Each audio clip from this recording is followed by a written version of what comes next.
to you. Thank you for joining me again. This is a Bible talk, and the subject is Jesus worth following? We've been looking at the story of Jesus and why we consider him to be worth following, and we've now come to the point where he has been arrested and taken away from the Garden of Gethsemane, where he was betrayed to the authorities. He has been arrested, he had been tried by the Jewish authorities, and they pronounced him worthy of death. But he'd done nothing worthy of death at all. And they had no power to actually kill him because they were under the rule of Rome. And so the Roman governor had to give the word as to whether they could execute Jesus or not. So they take him to the Roman governor, who was Pontius Pilate. And this is what it says in Mark chapter 15. And as soon as it was morning, the chief priests held a consultation with the elders and the scribes and the whole council, and they bound Jesus and led him away and delivered him over to Pilate. And Pilate asked him, "Are you the king of the Jews?" And he answered him, "You have said so." And the chief priests accused him of many things. And Pilate again asked him, "Have you no answer to make? See how many charges they bring against you." But Jesus made no further answer, so that Pilate was amazed. So here is Jesus, the greatest and the purest of all men, and he appears before this very flawed Roman governor. And the Roman governor was a very powerful man. And the last thing he wanted on that particular morning was to have to face up to some Jewish peasant, as far as he was concerned, and to make a judicial announcement as to whether this person should be condemned to death or not. That's the last thing he wanted at that time of the morning.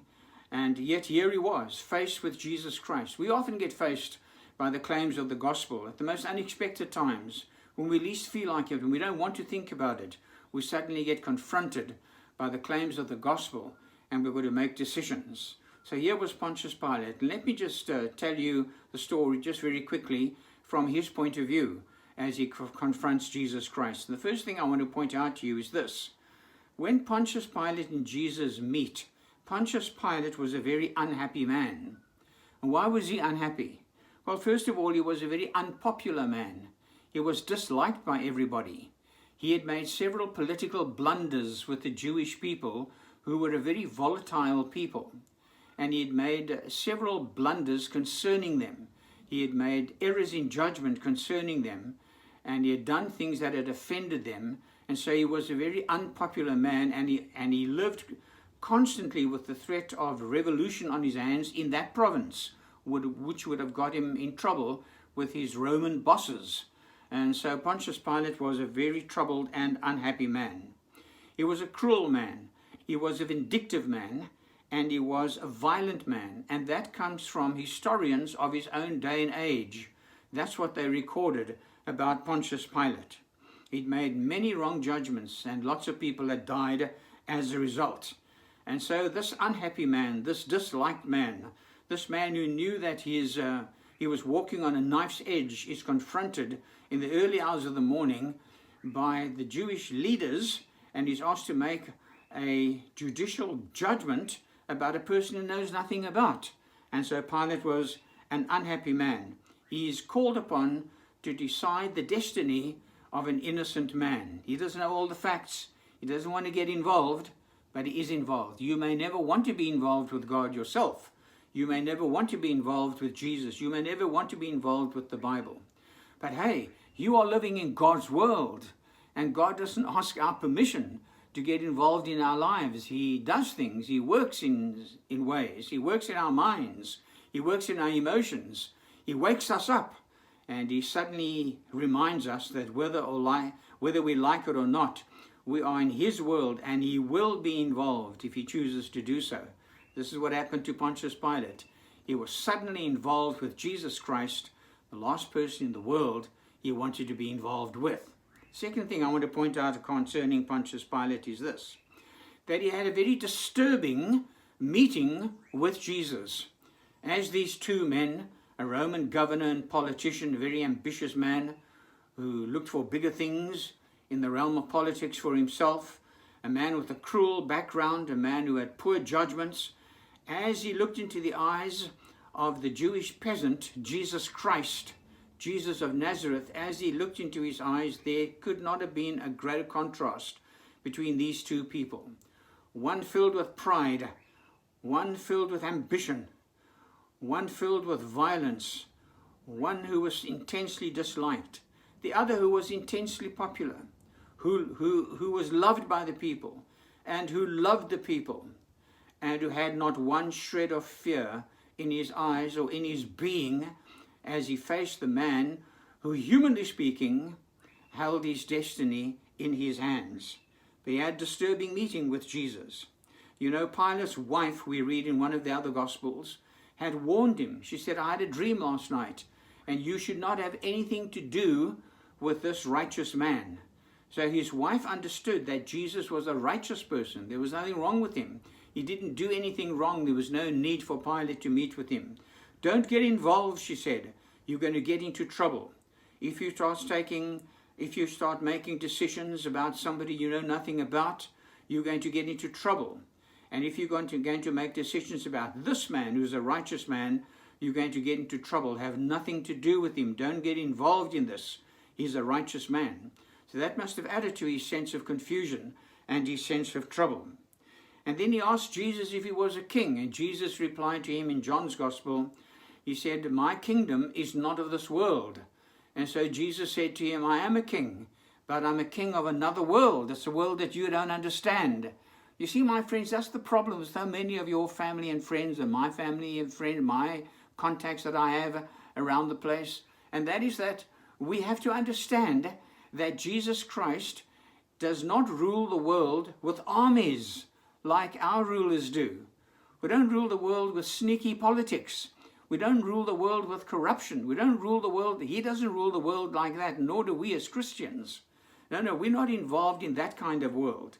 Jesus is involved in a different world. It's a world that is to do with the hearts and the souls and the spirits of human beings. It's the world that's got to do with the reign and the rule of God. So Jesus tells Pilate that he's the king of a different kind of world to which Pilate would ever know. And furthermore, Jesus said to Pilate that it's only people who love the truth who would be part of his kingdom. He says that in John's Gospel.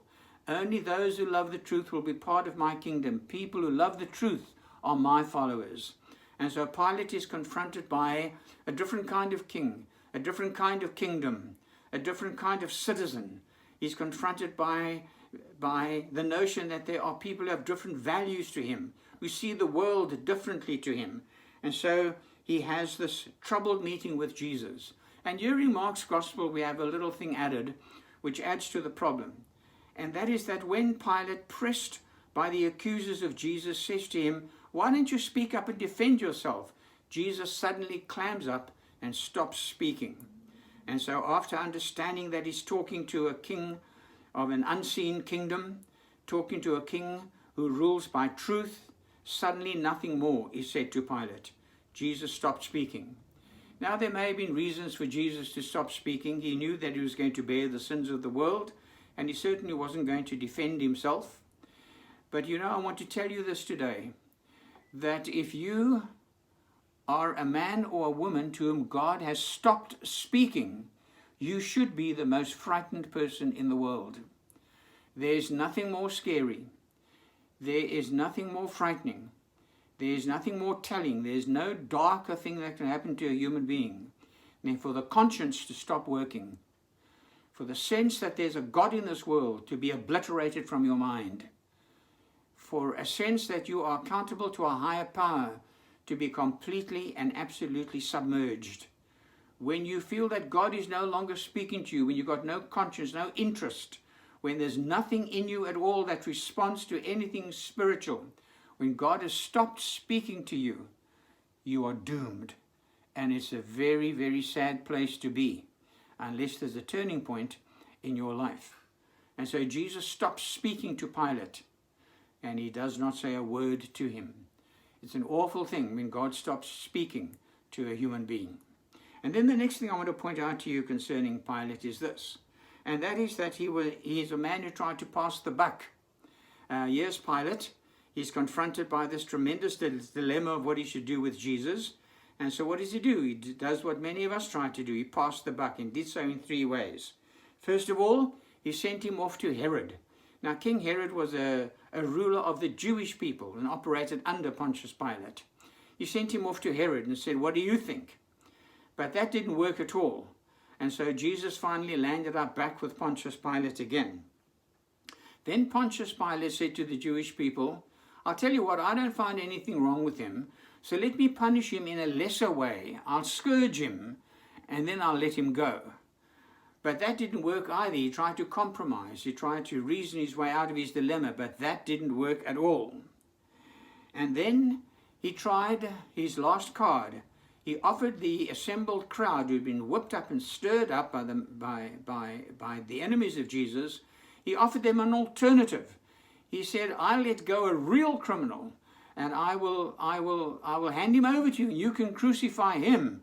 And so he offered them Barabbas, who was a criminal. He was a murderer and a thief. He was a real bad guy.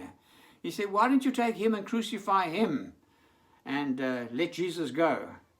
But that didn't work either. And so passing the buck didn't work for Pilate. And you know, my friends, you can never pass the buck on Jesus Christ. Never. You know, we try to do that sometimes. We often say, well, we'll think about it another day. Or I don't like to talk about these things. Or these are private things. I think about them privately. And I don't want you to talk to me about them. I don't want to talk about these things at all, about God or Jesus or the Bible. It's a very unreasonable attitude to take. You'll talk about anything else in the world. But the one thing that really matters, you often won't talk about. You'll pass the buck. You'll say, my convictions are so-and-so, or my religion is private. And we'll talk like that. What is that? That is just passing the buck. That's all you're doing. And what Pilate found was that he could not pass the buck. When he tried everything that he could, he landed up still stuck with Jesus Christ. He had to do something personal with Jesus. And so the last thing I want to say about Pilate is this, that the scripture tells us that ultimately he handed him over. He found no fault in Jesus. There was no reason to hand him over.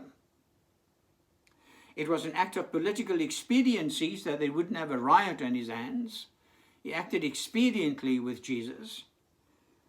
And he made a wrong decision. And so when you will not obey the truth, when you will not listen to the truth, when you live entirely for yourself, when you live entirely expediently, when you live entirely for your own benefit, and you think about yourself alone, you don't think about the greater issues, and you don't think about the great God of heaven and earth who has placed you in his world. It's not your world, friend, it's his world. Every step that your foot takes, when you put your foot on the ground, it's his ground, not ours. When you step off the pavement onto the street, it's his street, not our street. When you breathe in the air that keeps you alive, it's his air, not your air. And so when we ignore that God who owns everything that there is in the world, what we are saying to him is, we don't want you to rule over us. And so he made a wrong decision. And I hope that you don't make a wrong decision. You see, friends, God is not, as I said earlier, not after you. He loves you. And he wants you to be part of his family. He wants you to enjoy his world, to enjoy breathing his air, to enjoy his love, to enjoy the benefits of living in this world for him and in the coming world with him forever. He wants you to have that. But if you're going to look for alternatives, if you're going to pass the buck, if you're going to live your life without him, if you don't want to face him, you don't want to face up to the fact that there's another kingdom and there's another citizenry, people of truth. If you don't want to be part of that, then you've got to be stuck with what you've got. What Pilate did at the end of the day was this. He didn't want to be faced with Jesus Christ. He didn't want the responsibility. He finally made the wrong decisions. He ignored the warning from his wife. And he handed Jesus over to be crucified. And then you know what he did? He washed his hands. He said, I'll have nothing to do with it. That's a pompous, self-righteous, useless act. And my dear friends, I want to remind you, I remind myself, I remind my own family today, that none of us can wash our hands of Jesus. None of us can. He came into the world. He is a rock solid historic fact. He's come into the world, he's given us his word. We may laugh at it, we may not believe it, we may not even own one, we may throw it away, we may say it's got nothing to do with us, we may show all the disinterest in the world. But in this word we are confronted by Jesus Christ, and by this word we'll be judged one day. You cannot wash your hands of Jesus. And so here is God sending Jesus before Pontius Pilate. And Pontius Pilate is faced with the most unusual human being he's ever met. And he tries to wash his hands of him. And he can't do that. My friends, what God wants you to know is that the man where you can't wash your hands of him is the one who is going to the cross to die for you. Pontius Pilate facing Jesus and Jesus facing Pontius Pilate was part and parcel of the great drama that took place, where God shows his love for us by allowing his Son to be condemned by human beings to death on the cross. It's part of God's love. It doesn't look like it when you just read it in isolation, but if you read it in the context of the whole story, everything that happened to Jesus was the enacting out of God's great love for a world that had turned its back on him. And what God is saying to people who are doomed, what God is saying to people who feel nothing, what God is saying to people who want nothing to do with him, I want something to do with you. I want my love to be poured on you. I want you to experience the blessing of walking with me and living with me. I want you to have purpose and destiny in your life. And I'm willing to take the emptiness out of your life and to put purpose into your life and to fill your life with my love. But to do that, you've got to come through Jesus Christ. And so when Jesus faces Pontius Pilate, it's part and parcel of the great drama of redemption.